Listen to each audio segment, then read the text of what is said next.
नमस्कार, हमारे कार्यक्रम खास खबर में आपका बहुत बहुत स्वागत है। मैं हूं आपके साथ दीपिका ओझा। प्रधानमंत्री नरेंद्र मोदी आज अपना 98वीं मन की बात को संबोधित कर रहे हैं। आइए आपको सुनवाते हैं वो क्या कुछ कह रहे हैं। इस दौरान परीक्षा को लेकर भी युवाओं को पीएम मंत्र दे सकते हैं और आज 11 बजे से आकाशवाणी के माध्यम से मन की बात कार्यक्रम की शुरुआत हुई है, जहां पर देश विदेश के श्रोता पीएम को सुन रहे हैं और उनके जो पीएम विचार साझा करेंगे उसको सुन रहे हैं। यह एक मासिक रेडियो कार्यक्रम है जिसकी 98वीं कड़ी है। मन की बात कार्यक्रम का प्रसारण प्रत्येक माह के अंतिम रविवार को किया जाता है। आइए आपको सुनवाते हैं पीएम क्या कुछ कह रहे हैं। बहुत बहुत बधाई है। आप में से हर कोई अपने आप में एक चैंपियन है, कला साधक है। आप सभी ने यह दिखाया है कि अपने देश की विविधता और संस्कृति के लिए आपके हृदय में कितना प्रेम है।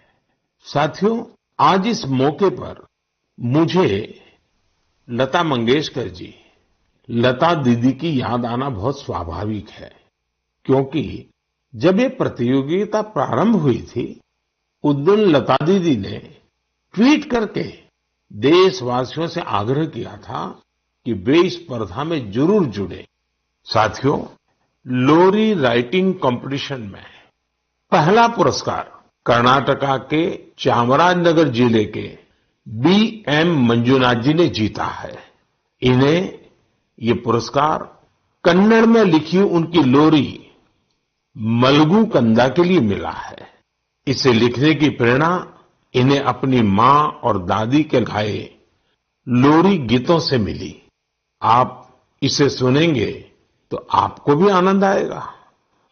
मलगु कंद मलगु ಕೂಸೆ ಮಲಗು ನನ್ನ ಜಾಣ ಮರಿಯೇ ಹಗಲು ಕಳೆದು ಈರುಳು ನೆರೆದು ನಿದಿರ ದೇವೆ ಬರುವಳಯ್ಯ ತಾರೆಗಳ ತೋಟದಿಂದ ಕನಸ ಕೊಯ್ದು ತರುವಳಯ್ಯ ಮಲಗು ಕಂದ ಮಲಗು ಕೂಸೆ ಜೋ ಜೋ ಜೋ ಜೋ। असम में कामरूप जिले के रहने वाले दिनेश गोवाला जी ने इस प्रतियोगिता में सेकंड प्राइज जीता है। इन्होंने जो लोरी लिखी है उसमें स्थानीय मिट्टी और मेटल के बर्तन बनाने वाले कारीगरों के पॉपुलर क्राफ्ट की छाप है। कोहार कोकाए मुनाती आनी से मुनाती हसेनो की खुली साई देखिलु कोहारोर मुनाती मुनाते হাসে বানবাতি আমারে মইনাই কহার খুদি সাই কিনুই বানবাতি। गीतों और लोरी की तरह ही रंगोली कंपटीशन भी काफी लोकप्रिय रहा। इसमें हिस्सा लेने वालों ने एक से बढ़कर एक सुंदर रंगोली बनाकर भेजी। इसमें विनिंग एंट्री पंजाब के कमल कुमार जी की रही। इन्होंने नेताजी सुभाष चंद्र बोस और अमर शहीद वीर भगत सिंह की बहुत ही सुंदर रंगोली बनाई। महाराष्ट्र के सांगली के सचिन नरेंद्र अवसारी जी ने अपनी रंगोली में जलियांवाला बाग, उसका नरसंहार और शहीद उधम सिंह की बहादुरी को प्रदर्शित किया। गोवा के रहने वाले गुरुदत्त वांटेकर जी ने गांधी जी की रंगोली बनाई, जबकि पुडुचेरी के मालातिसेल्वन जी ने भी आजादी के कई महान सेनानियों पर अपना फोकस रखा। देशभक्ति गीत प्रतियोगिता की विजेता टी विजय दुर्गा जी आंध्र प्रदेश की हैं। उन्होंने तेलुगु में अपनी एंट्री भेजी थी। वे अपने क्षेत्र के प्रसिद्ध स्वतंत्रता सेनानी नरसिम्हा रेड्डी गारू जी से काफी प्रेरित रही है। आप भी सुनिए विजय दुर्गा जी की एंट्री का यह हिस्सा। రేనాటి సూర్యుడా వీర నరసింహుడా భారత స్వాతంత్ర సమరపు అంకురానివి నీవురా అంకుశానివి నీవురా అంకుశానివి నీవురా తెల్లదొరల నీతి లేని నిరంకుశపు దమన కాండకు సలసలమని మరిగిన నీ నెత్తుటి ఎర్రని కాకలు రేనాటి సూర్యుడా వీర నరసింహుడా। तेलुगु के बाद अब मैं आपको मैथिली में एक क्लिप सुनाता हूं। इसे दीपक वत्स जी ने भेजा है। उन्होंने भी इस प्रतियोगिता में पुरस्कार जीता है। भारत दुनिया क शान छैयो भैया, हमर देश महान छै। तीन बगल छै समुद्र से घेरल, उत्तर में कैलाश बलवान छै। गंगा यमुना कृष्णा कावेरी, कोसी कमला बलान छै। हमर देश महान छैयो भैया, तिरंगे में बसल प्राण छै। साथियों, मुझे उम्मीद है आपको ये पसंद आई होगी। प्रतियोगिता में आई इस तरह की एंट्रीज की लिस्ट बहुत लंबी है। आप संस्कृति मंत्रालय की वेबसाइट पर जाकर इन्हें अपने परिवार के साथ देखें और सुनें। आपको बहुत प्रेरणा मिलेगी। मेरे प्यारे देशवासियों, बात बनारस की हो, शहनाई की हो, उस्ताद बिस्मिल्लाह खान जी की हो, तो स्वाभाविक है कि मेरा ध्यान उस तरफ जाएगा ही। कुछ दिन पहले उस्ताद बिस्मिल्लाह खान युवा पुरस्कार दिए गए। ये पुरस्कार म्यूजिक और परफॉर्मिंग आर्ट्स के क्षेत्र में उभर रहे प्रतिभाशाली कलाकारों को दिए जाते हैं। ये कला और संगीत जगत की लोकप्रियता बढ़ाने के साथ ही इसकी समृद्धि में अपना योगदान दे रहे हैं। इनमें वे कलाकार भी शामिल हैं जिन्होंने उन इंस्ट्रूमेंट्स में नई जान फूंकी है जिनकी पॉपुलैरिटी समय के साथ कम होती जा रही थी। अब आप सभी इस ट्यून को ध्यान से सुनिए।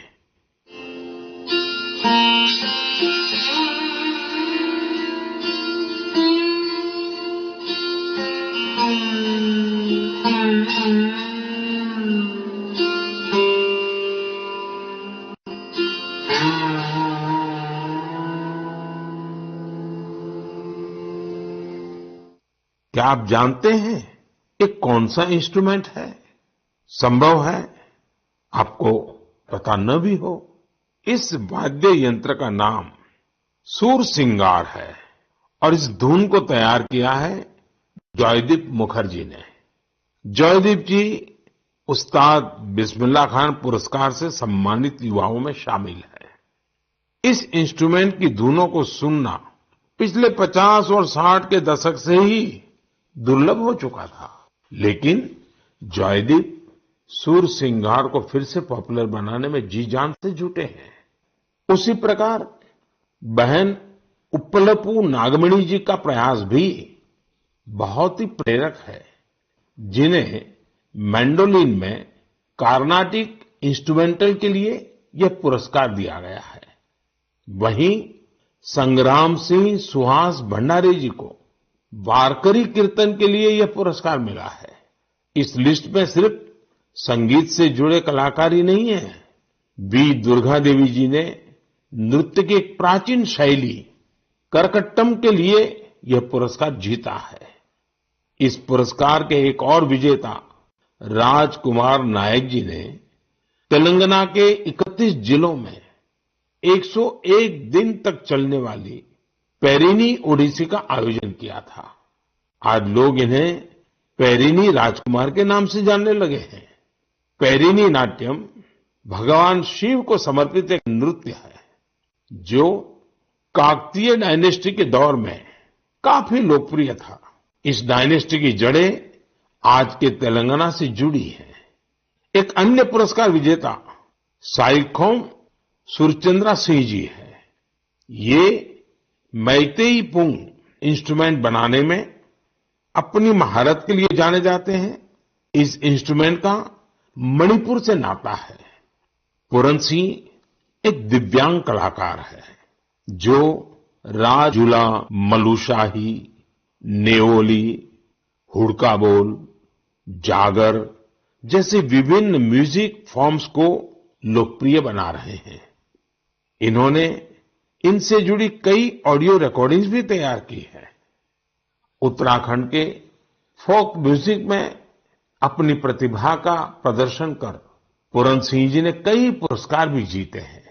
समय की सीमा के चलते मैं यहां सभी अवार्डीज की बातें भले न कर पाऊं, लेकिन मुझे विश्वास है कि आप उनके बारे में जरूर पढ़ेंगे। मुझे उम्मीद है कि ये सभी कलाकार परफॉर्मिंग आर्ट्स को और पॉपुलर बनाने के लिए ग्रास रूट्स पर सभी को प्रेरित करते रहेंगे। मेरे प्यारे देशवासियों, तेजी से आगे बढ़ते हमारे देश में डिजिटल इंडिया की ताकत कोने कोने में दिख रही है। डिजिटल इंडिया की शक्ति को घर घर पहुंचाने में अलग अलग ऐप्स की बड़ी भूमिका होती है। ऐसा ही एक ऐप है ई संजीवनी। इस ऐप से टेली कंसल्टेशन यानी दूर बैठे वीडियो कॉन्फ्रेंस के माध्यम से डॉक्टर से अपनी बीमारी के बारे में सलाह कर सकते हैं। इस ऐप का उपयोग करके अब तक टेली कंसल्टेशन करने वालों की संख्या 10 करोड़ के आंकड़े को पार कर गई है। आप कल्पना कर सकते हैं, वीडियो कॉन्फ्रेंस के माध्यम से 10 करोड़ कंसल्टेशंस, मरीज और डॉक्टर के साथ अद्भुत नाता, ये बहुत बड़ी अचीवमेंट है। इस उपलब्धि के लिए मैं सभी डॉक्टरों और इस सुविधा का लाभ उठाने वाले मरीजों को बहुत बहुत बधाई देता हूं। भारत के लोगों ने तकनीक को कैसे अपने जीवन का हिस्सा बनाया है, ये इसका जीता जागता उदाहरण है।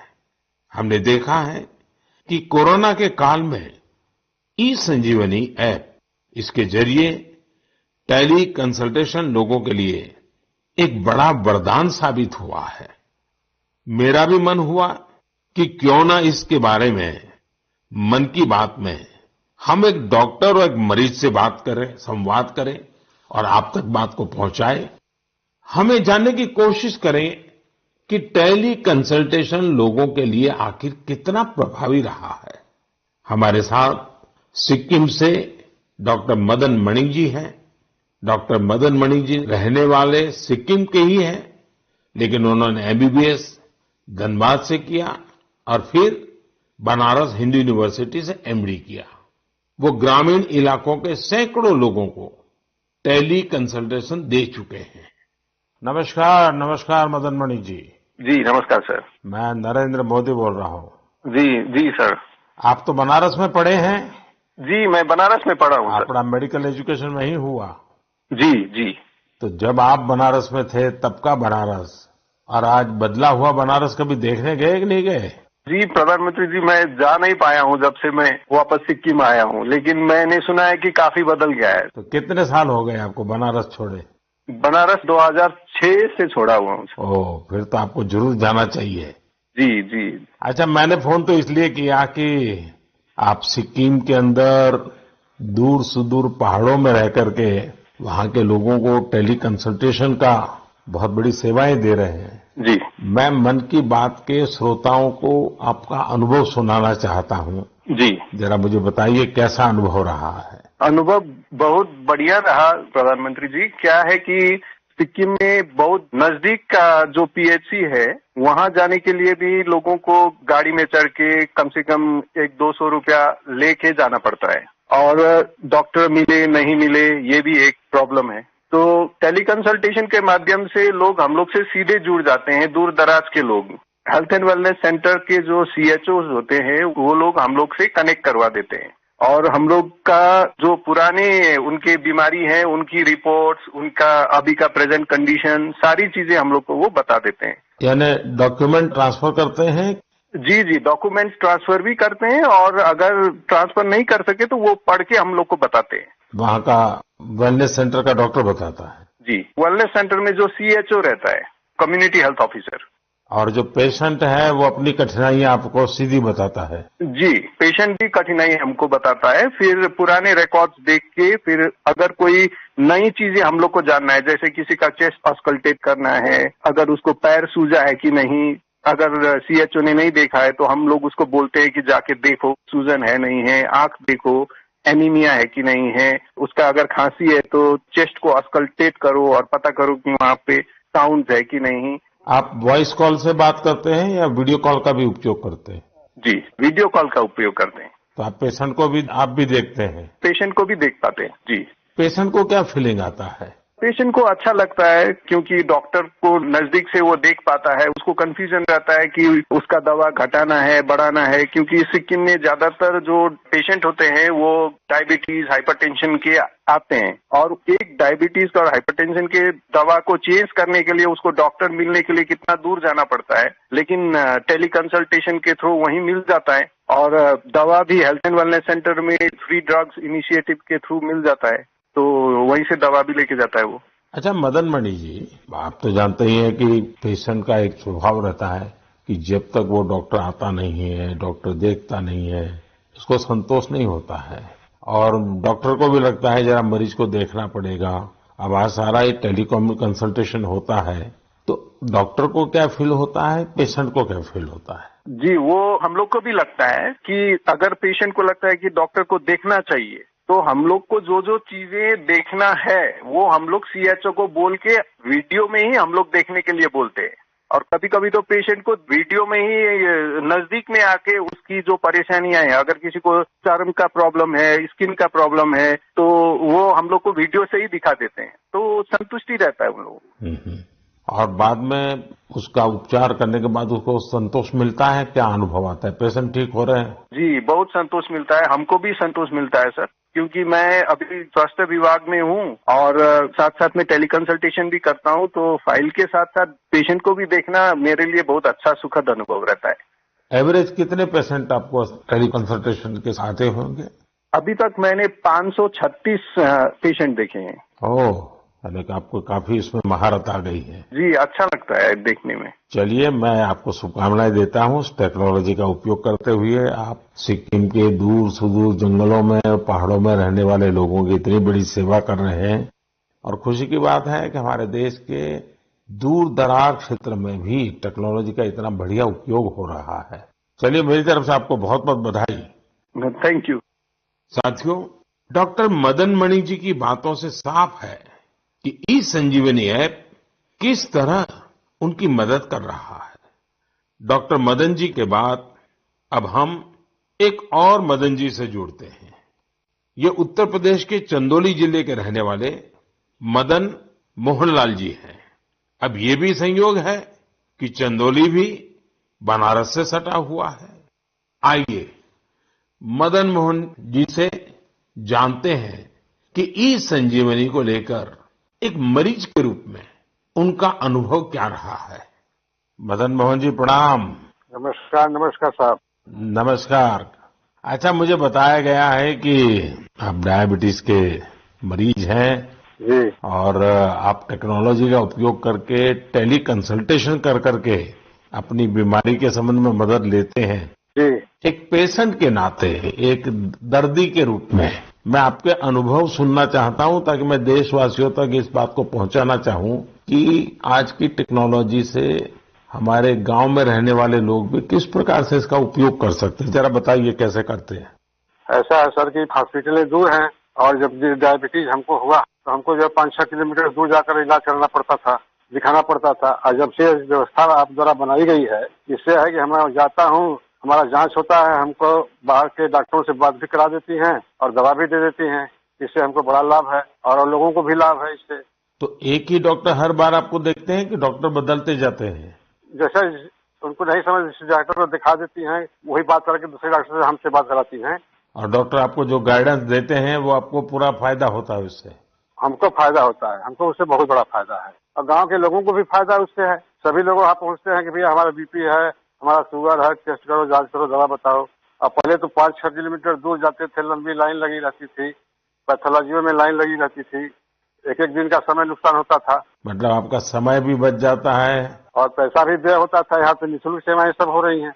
अच्छा, जब आप अपने सामने डॉक्टर को मिलते हैं तो एक विश्वास बनता है, चलो भाई डॉक्टर हैं, उन्होंने मेरी नाड़ी देख ली है, मेरी आंखें देख ली है, मेरा जीभ को भी चेक कर लिया है, तो एक अलग फीलिंग आता है। अब ये टेली कंसल्टेशन करते हैं तो वैसा ही संतोष होता है आपको? हाँ, संतोष होता है कि हमारी नाड़ी पकड़ रहे हैं, आला लगा रहे हैं, ऐसा मुझे महसूस होता है। और हमको बड़ा तबीयत खुश होती है कि भाई इतनी अच्छी व्यवस्था द्वारा बनाई गई है, जिससे कि हमको जहाँ परेशानी थी, जाना पड़ता था, गाड़ी भाड़ा देना पड़ता था, वहाँ लाइन लगाना पड़ता था, और सारी सुविधाएं हमको घर बैठे बैठे मिल रही है। चलिए मदन मोहन जी, मेरी तरफ से आपको बहुत शुभकामनाएं हैं। उम्र के इस पड़ाव पर भी आप टेक्नोलॉजी को सीखे हैं, टेक्नोलॉजी का उपयोग करते हैं। औरों को भी बताइए ताकि लोगों का समय भी बच जाए, धन भी बच जाए, और उनको जो भी मार्गदर्शन मिलता है उससे दवाइयां भी अच्छे ढंग से हो सकती हैं। हाँ, और क्या। चलिए, मेरी बहुत बहुत शुभकामनाएं हैं आपको मदन मोहन जी। बनारस को साहब आपने काशी विश्वनाथ को एकदम बना दिया, डेवलपमेंट कर दिया, ये आपको बधाई है हमारे तरफ से। मैं आपका धन्यवाद करता हूँ। हमने क्या बनाया जी, बनारस के लोगों ने बनारस को बनाया है, नहीं तो हम तो माँ गंगा की सेवा के लिए माँ गंगा ने बुलाया है, बस, और कुछ नहीं। ठीक है जी, बहुत बहुत शुभकामनाएं आपको। प्रणाम जी। नमस्कार सर। नमस्कार जी। साथियों, देश के सामान्य मानवी के लिए, मध्यम वर्ग के लिए, पहाड़ी क्षेत्रों में रहने वालों के लिए ई संजीवनी जीवन रक्षा करने वाला ऐप बन रहा है। ये है भारत की डिजिटल क्रांति की शक्ति, और इसका प्रभाव आज हम हर क्षेत्र में देख रहे हैं। भारत के यूपीआई की ताकत भी आप जानते ही हैं। दुनिया के कितने ही देश इसकी तरफ आकर्षित हैं। कुछ दिन पहले ही भारत और सिंगापुर के बीच यूपीआई पे नाउ लिंक लॉन्च किया गया।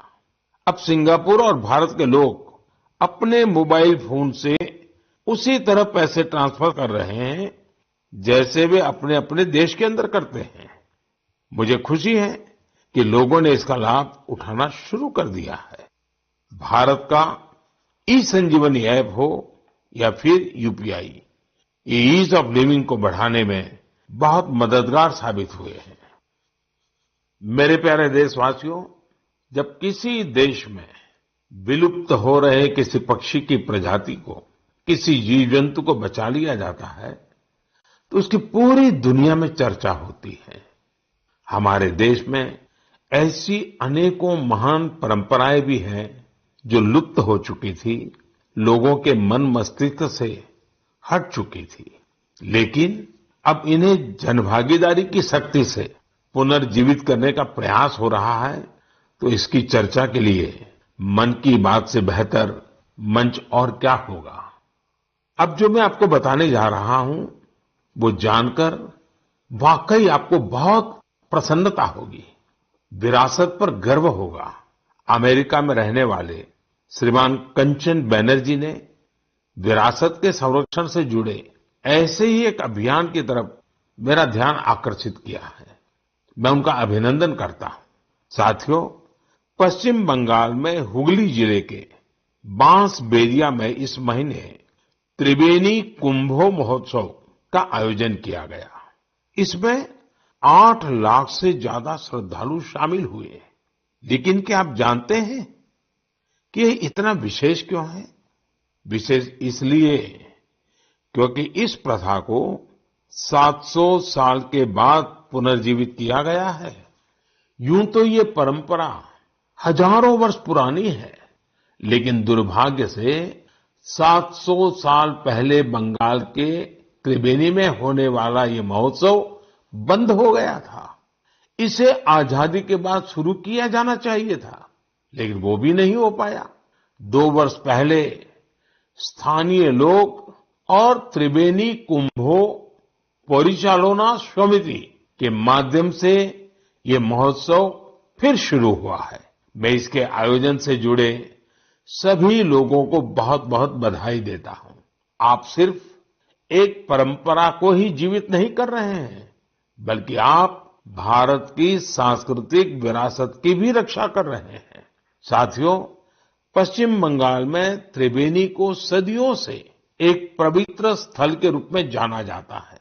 इसका उल्लेख विभिन्न मंगल काव्य, वैष्णव साहित्य, शाक्त साहित्य और अन्य बंगाली साहित्यिक कृतियों में भी मिलता है। विभिन्न ऐतिहासिक दस्तावेजों से यह पता चलता है कि कभी यह क्षेत्र संस्कृत शिक्षा और भारतीय संस्कृति का केंद्र था। कई संत इसे माघ संक्रांति में कुंभ स्नान के लिए पवित्र स्थान मानते हैं। त्रिबेनी में आपको कई गंगा घाट, शिव मंदिर और टेराकोटा वास्तुकला से सजी प्राचीन इमारतें देखने को मिल जाएगी। त्रिबेनी की विरासत को पुनर्स्थापित करने और कुंभ परंपरा के गौरव को पुनर्जीवित करने के लिए यहां पिछले साल कुंभ मेले का आयोजन किया गया था। 7 सदियों बाद 3 दिन के कुंभ महास्नान और मेले ने इस क्षेत्र में एक नई ऊर्जा का संचार किया है। 3 दिनों तक हर रोज होने वाली गंगा आरती, रुद्राभिषेक और यज्ञ में बड़ी संख्या में लोग शामिल हुए। इस बार हुए महोत्सव में विभिन्न आश्रम, मठ और अखाड़े भी शामिल थे। बंगाली परंपराओं से जुड़ी विभिन्न विधाएं जैसे कीर्तन, बाउल, गोड़ियों नृत्य, श्रीखोल, पोटेर गान, छऊ नाच शाम के कार्यक्रमों में आकर्षण का केंद्र बने थे। हमारे युवाओं को देश के सुनहरे अतीत से जोड़ने का एक बहुत ही सराहनीय प्रयास है। भारत में ऐसी कई और प्रैक्टिसेस हैं जिन्हें रिवाइव करने की जरूरत है। मुझे आशा है कि इनके बारे में होने वाली चर्चा लोगों को इस दिशा में जरूर प्रेरित करेगी।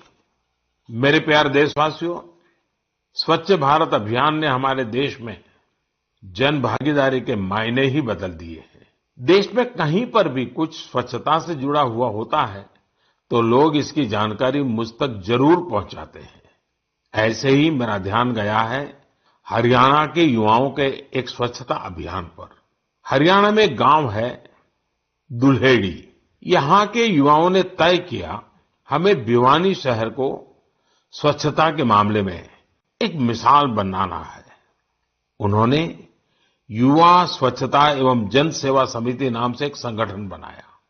इस समिति से जुड़े युवा सुबह 4 बजे भिवानी पहुंच जाते हैं। शहर के अलग अलग स्थलों पर ये मिलकर सफाई अभियान चलाते हैं। ये लोग अब तक शहर के अलग अलग इलाकों से कई टन कूड़ा साफ कर चुके हैं। साथियों, स्वच्छ भारत अभियान का एक महत्वपूर्ण आयाम वेस्ट टू वेल्थ भी है। ओडिशा के केंद्रपाड़ा जिले की एक बहन कमला मोहराना एक स्वयं सहायता समूह चलाती है। इस समूह की महिलाएं दूध की थैली और दूसरी प्लास्टिक पैकिंग से टोकरी और मोबाइल स्टैंड जैसी कई चीजें बनाती हैं। ये इनके लिए स्वच्छता के साथ ही आमदनी का भी एक अच्छा जरिया बन रहा है। हम अगर ठान लें तो स्वच्छ भारत में अपना बहुत बड़ा योगदान दे सकते हैं। कम से कम प्लास्टिक बैग की जगह कपड़े के बैग का संकल्प तो हम सबको ही लेना चाहिए। आप देखेंगे आपका ये संकल्प आपको कितना संतोष देगा और दूसरे लोगों को जरूर प्रेरित करेगा।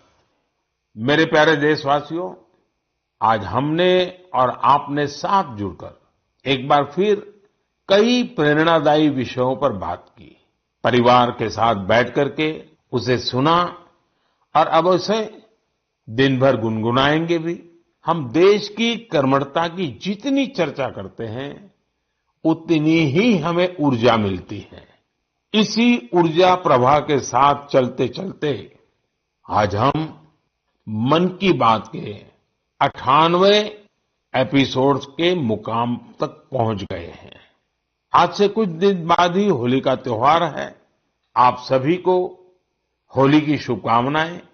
हमें हमारे त्योहार वोकल फॉर लोकल के संकल्प के साथ ही मनाने हैं। अपने अनुभव भी मेरे साथ शेयर करना न भूलिएगा। तब तक के लिए मुझे विदा दीजिए। अगली बार हम फिर नए विषयों के साथ मिलेंगे। बहुत बहुत धन्यवाद। नमस्कार।